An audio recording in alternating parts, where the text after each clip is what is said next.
даса что-то.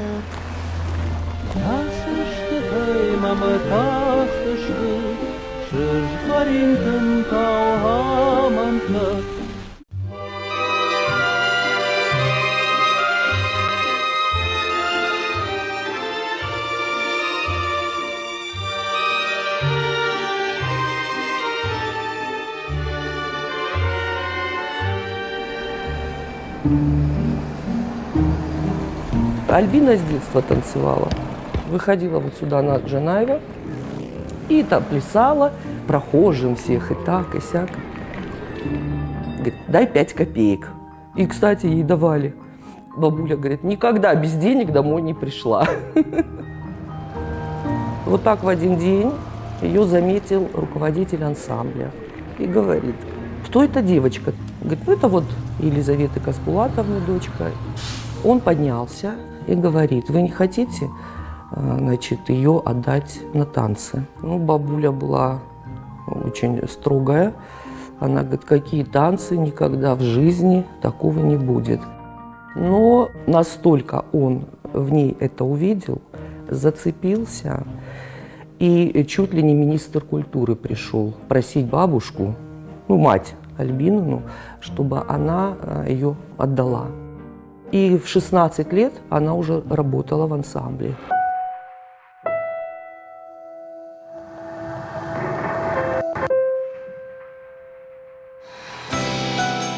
Ну, тогда были и Марина Кисаева, и Торчинов, ну такие вот.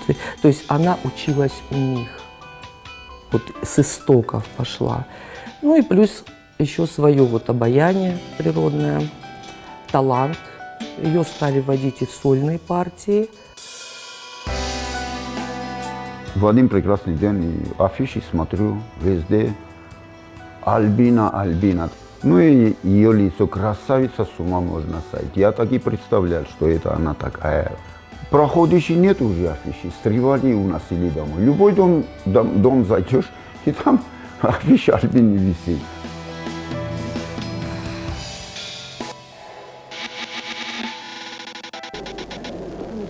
Государственный ансамбль народного танца «Северные дети» «Алан».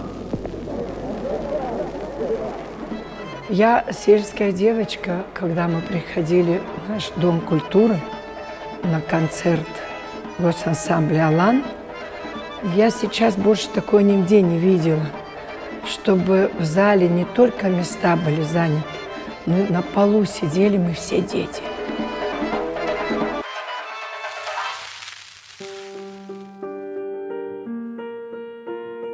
В 1956 году я уже на 3-м курсе учился в училище. И сразу я пришел в оркестр. Конкурс был в оркестр радио. И мы, естественно, сразу же, она же в ансамбле танцевала. И вот Альбина, моя подруга, мой друг. Вот с ней у нас никаких секретов не было. До этого была солисткой Кисаева Марина. Это тоже личность была. Альбина, когда вышла, ну как это так, молодая танцовщица. Но Альбина, когда создавала танец, только единственное, не разговаривала языком, а руками и движениями. Притом это природа, богатейшая природа. Ее пластика. Искусство все-таки всем доступный язык, а она своими руками, своими движениями разговаривала со зрителем. Это гениальная была танцовщица, гениальная.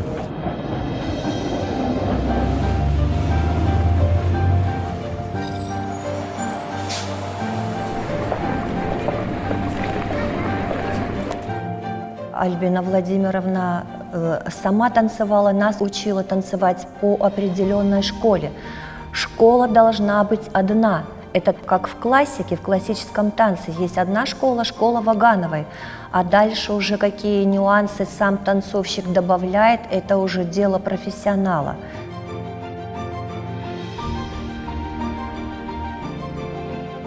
У нее немало было очень хороших партнеров, партнерш, которые не уступали ей где-то и в технике танца. Но она была неповторима совершенно в другом. Она не себя любила в танце, а любила танец в себе.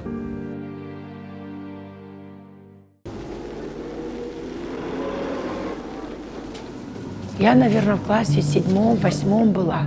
И наш государственный ансамбль, где она была солисткой, они вернулись с гастроли то ли с Японии, то ли с Китая.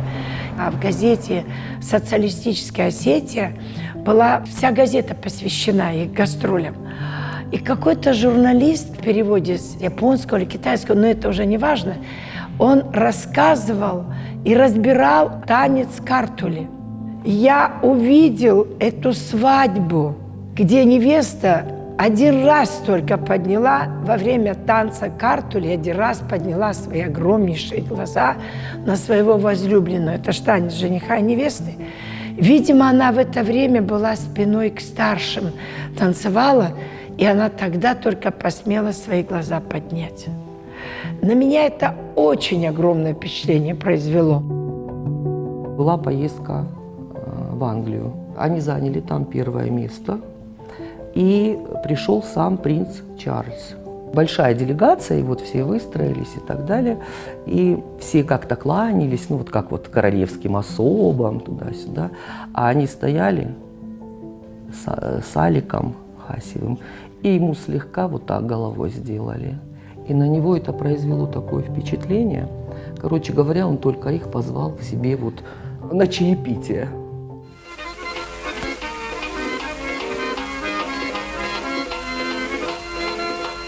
В Лондоне работали, и один художник принес картину, как будто она на роликах катается. Я говорю: Альбина, ты что? Я говорю: после номера поклон делаешь, поднимай юбку. Она не поднимала, и вот начала поднимать.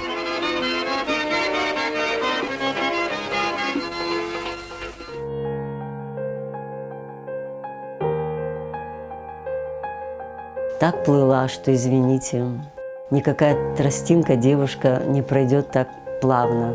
Она как-то могла нести. Вот у нее, вы знаете, какой-то был такой вот природный дар. Она и лицом играла, не так, как мы. Вот мы просто танцевали себя, да, молодые, улыбающиеся. Она несла какой-то драматизм в каждом танце.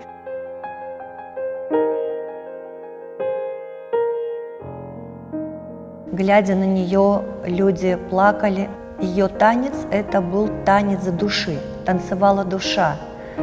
Такое повторяется, к сожалению, нечасто в истории танцовщиков, в истории хореографии. Я с ума сходил, я когда с ней танцевал, ну мало потанцевали. Тяжело было с ней танцевать. Да ты что, одним глаза, когда уже не можешь, вот это горцуешь, вот уже хочешь летать. Единственный человек, которого я почувствовал, как партнерша, а на сцене дует, это одно целое.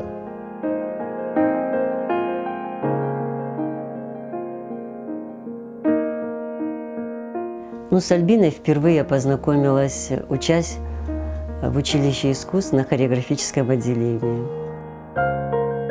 Она часто приходила на наши репетиции, в основном интересовалась уроками народного танца.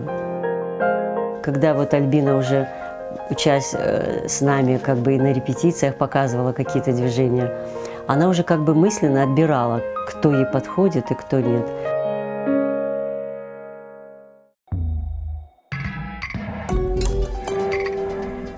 Альбина была очень строгая. Когда она заходила в зал, была вот гробовая тишина. Вот муха летит, и было слышно, потому что все прислушивались. Она моментально замечала, кто что. Например, вот сегодня на репетиции вот она мне сказала, она меня Кися называла. Кися, вот это сделаешь, вот это, вот это. Не дай бог, завтра я приду, и я что-то упущу, что она мне сказала.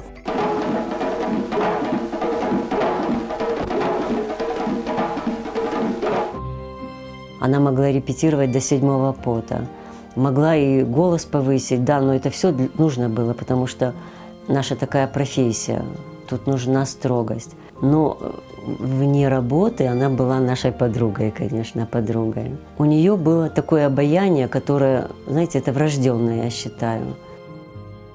Она очень любила молодежь.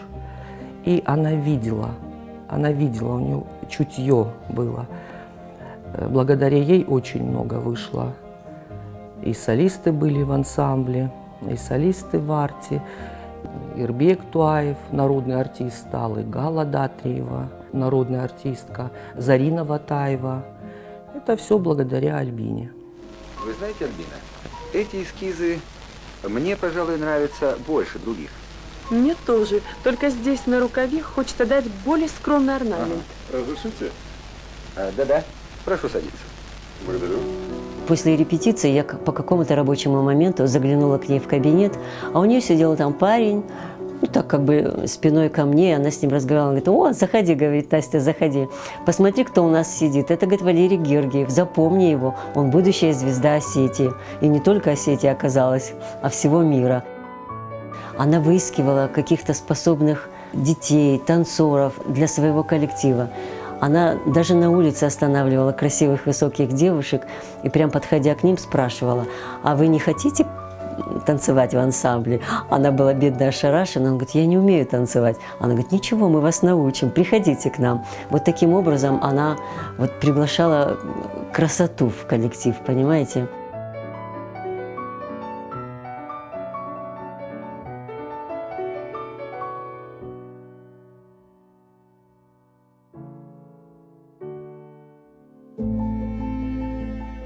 Она заболела, скрывала это от всех. И такой был период вот в ансамбле, что не было зарубежных поездок. Я как сейчас помню, собрание, она выходит и так далее. Группа вот, кто это все начал. Они уже старели, стали полнеть. Альбина стала делать замечания. А она-то всегда великолепно выглядела. Она публичный человек. Когда человек чего-то стоит, кто-то должен зажать. И вот сделали, то начали, что она располнела туда-сюда. Это все делали тайно. Но сбаламутили весь коллектив. Олимпиада была в Москве, молодежи студентов, они там участвовали тоже. Я тогда был травмирован. Во время концерта я связки порвал. А она здесь, когда они приехали, и она с букетом. Я говорю: «Альбина, ты кому это? Они же тебя убирать хотят». «Как? Ну да, ты что говоришь? Вот сейчас посмотри, они сели в автобус и прямо в Министерство культуры поехали.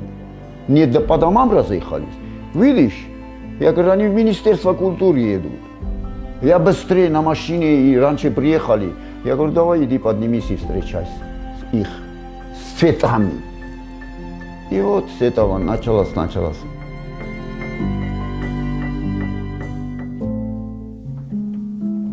Они начали: вы, говорит, не исполняете свои служебные. Короче говоря, там был обыкновенный интерес. Им нужны были поездки и так далее. Ну так, говорит, подождите, через полгода что-то будет.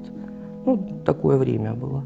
Нет, замутили там какую-то историю, ОБЭП на нее направили и так далее. Она вышла в бухгалтерию и упала в обморок. Я стояла на остановке, вот где она живет, и плакала. Мне поставили диагноз бронхит. Я не знала, что это такое. И я уже все прощалась с жизнью, наверное. Впечатлительным ребенком росла. И сзади меня кто-то за плечи обнял. Я оглянулась, это была Альбина. Она говорит: а что мы загрустили? И я ей рассказала о своей тогдашней беде. Она улыбнулась, и она говорит: Лариса, посмотри, какая погода роскошная. Посмотри, как жизнь прекрасна. И я, когда не унималась, мы отошли в сторонку, и она говорит: ну и что? А у меня пострашнее диагноз, но я еще поживу.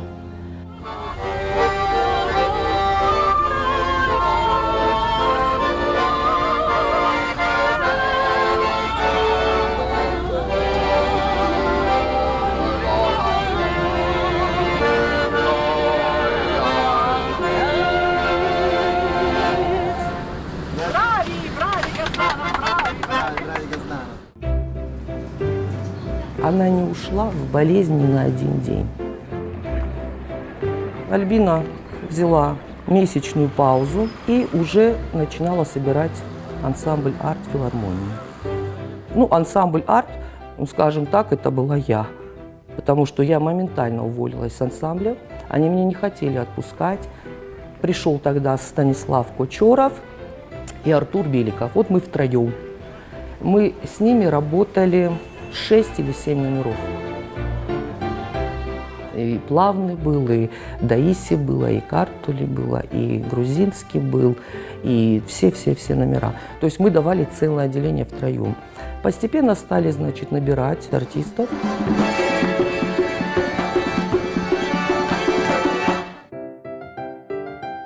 Она пригласила меня к себе в коллектив после ухода из ансамбля «Алан» в качестве танцовщицы. Мы репетировали на сцене филармонии. Она ставила стул на авансцене и садилась. Там зеркала не было.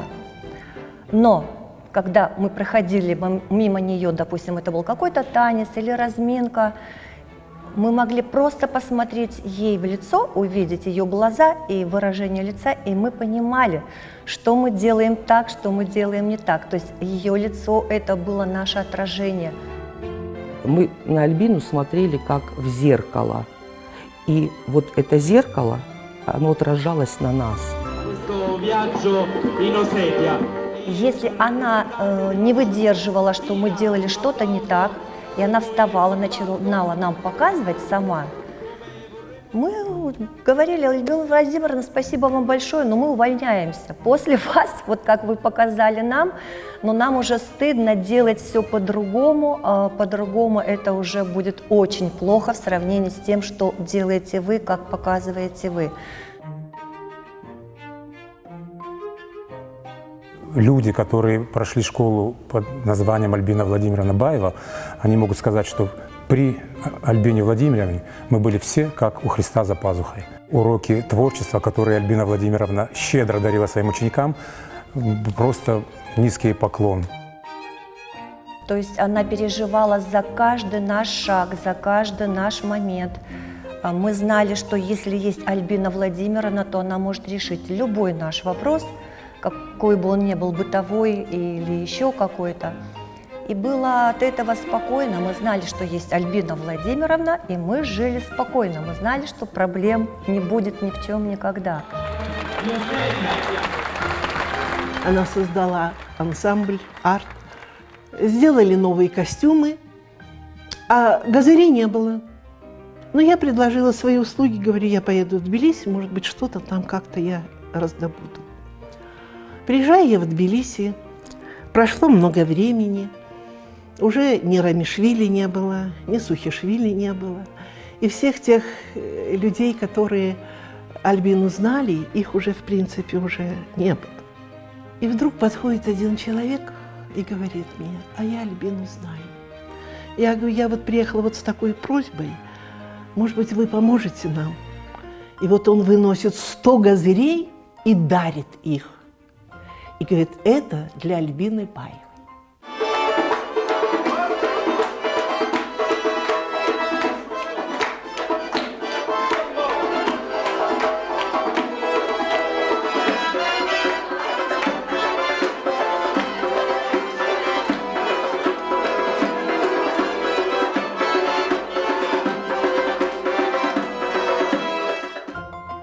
Она могла сделать все, что угодно, где угодно, потому что его знали везде и всюду.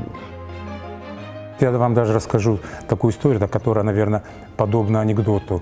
Какие-то очередные гастроли в Москве. Ну вот, значит, 3 концерта проходят. Естественно, проводы длились до утра. Часть коллектива проспала. Ну, кое-как мы, конечно же, собрались в автобус уезжать в аэропорт. Мы уже по дороге понимали, что самолет вот-вот взлетит. Как себя вела Альбина Владимировна. Она села к водителю, взяла телефон, это тогда были олимпийские автобусы с телефонами. И с кем она говорила? Мы вполне допускаем, что с министром путей сообщения, потому что самолет задержали на 1 час 20 минут. Когда мы приехали в аэропорт, ансамбль «Арт» бегом к трапу. Это для нас был просто шок.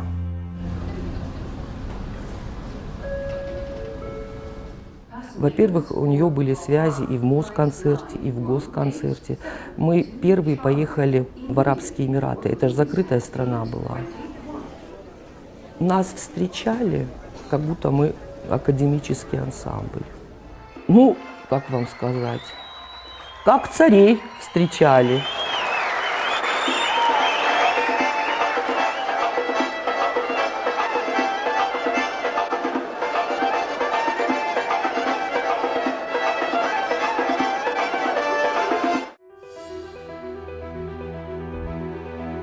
Понимаете, у нее такое было обаяние, которое распространялось на всех. А какие вечера у нее были дома? Она готовила нам пироги, и все подтягивались. Вы знаете, так все это было экспромтом. Кто-то из поэтов, из писателей. Потом часто у нее были руководители вот наших пригородных районов. И все шли какие-то со своими коробками. Этот стол накрывался моментально. И сидели до самого поздна. Этот ее дом был, он был как, вот знаете, как творческий клуб какой-то. До победного конца мы дружили. Мы все время говорили о творчестве, искусстве. Однажды Аза Галуева, Царство Небесное, она мне говорит: ой, что-то мы отдалились, редко встречаемся. Аза, я говорю, а чем мы будем заниматься? Кого-нибудь по косточкам разберем. Но у нас таких этих не было. Мы только говорили о развитии нашего искусства. Вот последний раз надо было ехать на лечение в Москву. Я помню ее у дверей, вот она выходила, она так сделала, так. Кись, мы еще повоюем. Они пришли к ней домой, она уже с трудом разговаривала, но тем не менее она нам этого не показывала. Она спрашивала о наших успехах, о том, как мы репетируем без нее, как мы танцуем.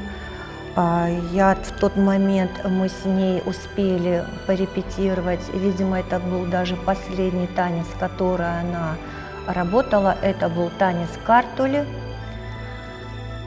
И премьеру я танцевала уже без нее.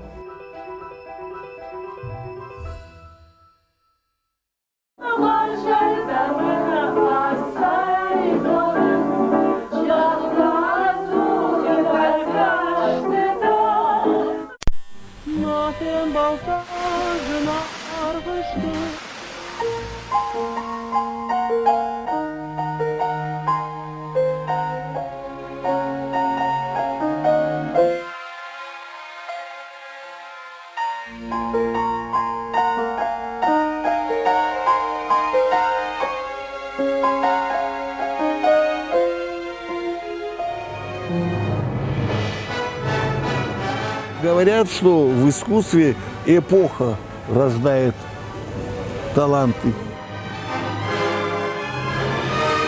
Она прекрасная была танцовщица, она прекрасная была друг, она необыкновенная была мама, она прекрасная была жена. И самое главное, она была большой профессионал. Это легендарная личность Советского Союза. Женщина, которой кланялись шейхи и султаны. Когда она танцевала, весь народ вставал и стоя хлопали. Это был гипноз какой-то, феномен, который по сей день ведь никто не изучает. Даже съемка Альбины Владимировны, она дает непередаваемые ощущения. Сейчас я, когда своим подопечным руки показываю, я все вспоминаю, как она все это делала. И восточные руки, и наши руки, и грузинские руки. Знаете, как вот говорят, незаменимых людей нет. Нет, есть.